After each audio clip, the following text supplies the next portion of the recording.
Selamat pagi, saya ucapkan kepada semua.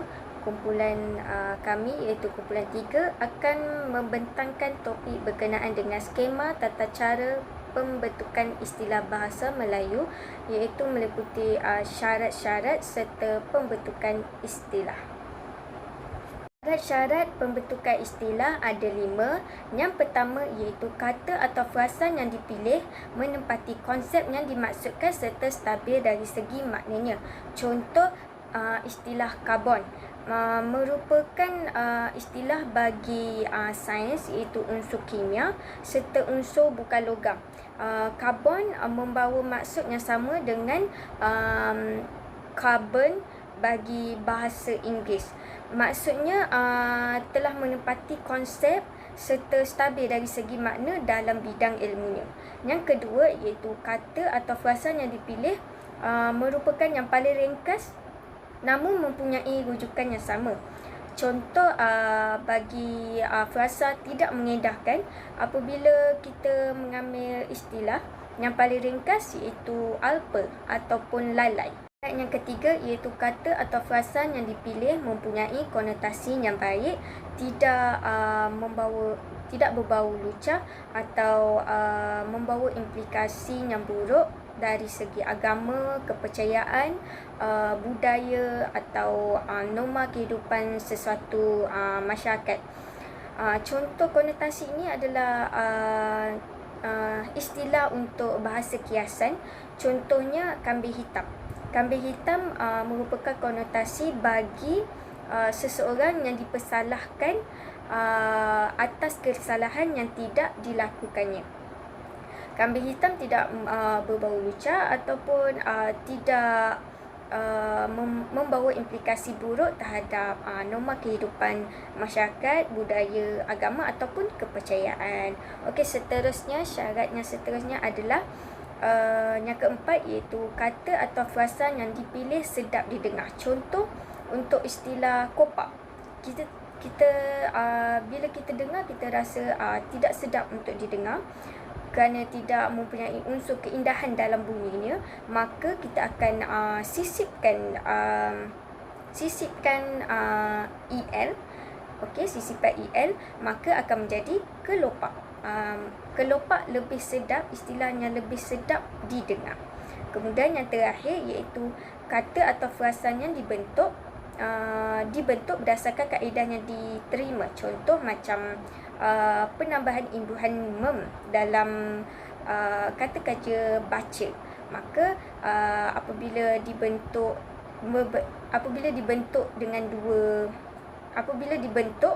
dengan gabungan dua itu, penambahan imbuhan dalam baca, maka akan membentuk membaca, istilah membaca. Kaedah itu diterima untuk membentuk satu istilah yang baharu.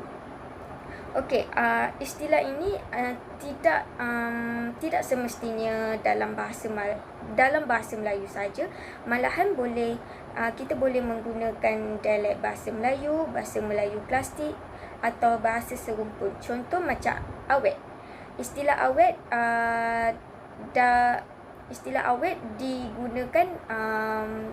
diperoleh dari bahasa Jawa.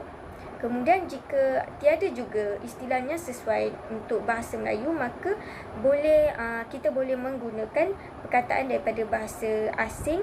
Contoh seperti kriteria. Apabila bahasa Melayu akan menjadi kriteria juga. Okey, itu saja syarat-syarat untuk pembentukan istilah. Yang pertama ialah penyesuaian ejaan bagi kata-kata pinjaman Inggeris dan bahasa-bahasa Eropah yang lain ditulis dengan huruf Roman dibuat menurut peraturan penyesuaian huruf. Contohnya, bagi huruf E. Contoh penggunaan dalam bahasa Inggeris efektif menjadi efektif, dalam bahasa Melayu satu F, dan sistem jadikan sistem. Yang ini sama. Bagi huruf F dan FF, iaitu contoh penggunaannya dalam bahasa Inggeris ialah faktor, manakala dalam bahasa Melayu juga disebut sebagai faktor. Yang kedua ialah trafik dan dalam bahasa Melayu ialah trafik, satu F dikukuhkan. Manakala bagi huruf P dan PP, contoh penggunaannya ialah apple dijadikan apple, iaitu satu P dikukuhkan. Pasport menjadi pasport, yang ini sama. Yang kedua ialah penyesuaian ejaan daripada bahasa Inggeris dan bahasa Eropah lain yang ditulis dengan huruf Roman.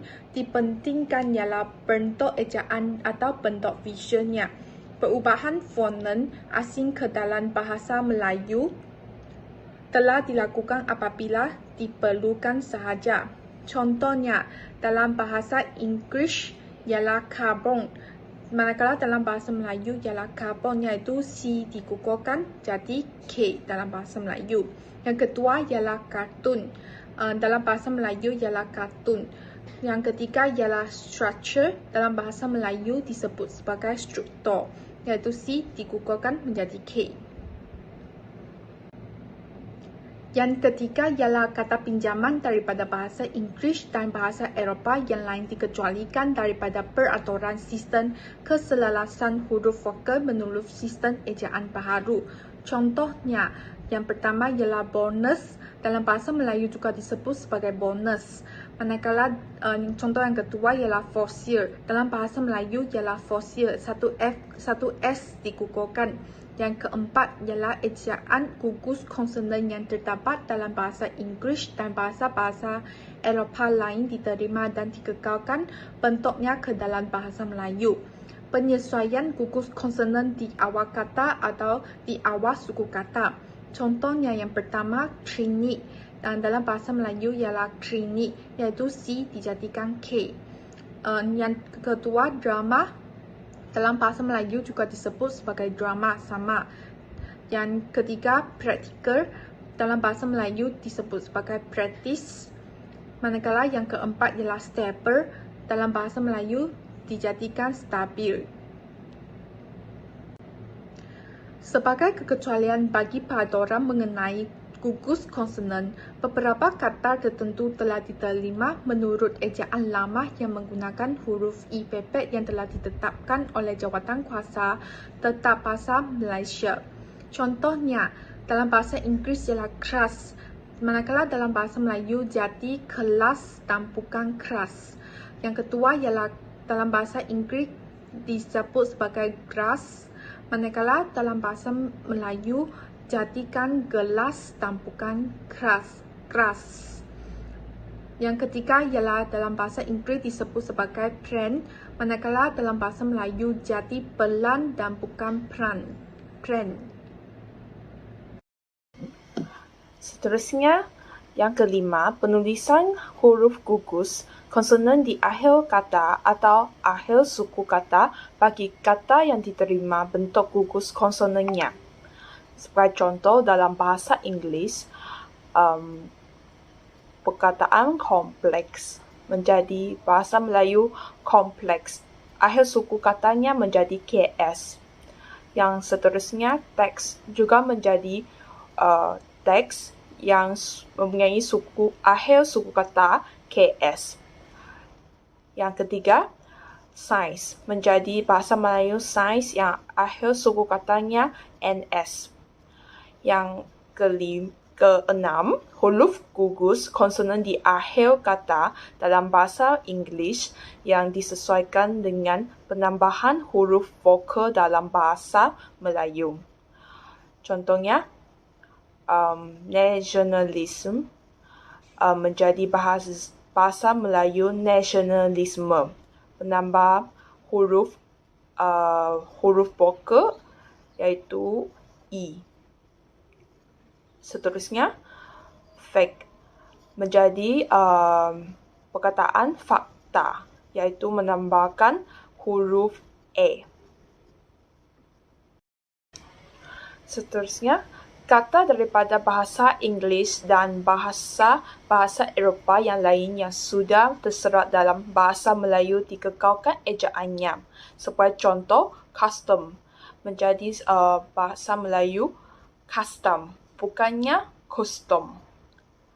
Okey, seterusnya modern menjadi menjadi modern, bukan kekalnya ejaan modern, M-O-D-E-R-N.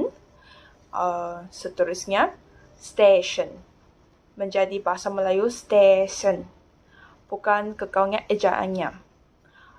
Yang terakhir, semua huruf J diucapkan je dalam kata atau istilah bahasa Inggeris tetap diterima sebagai huruf J juga dalam bahasa Melayu. Sebagai contoh, agenda dan teknologi.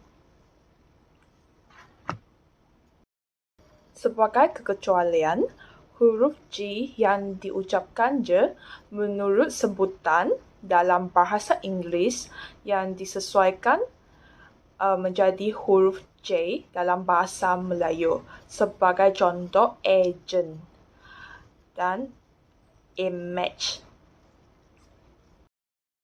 Sekarang saya ingin menjelaskan berkenaan dengan pembentukan istilah baharu.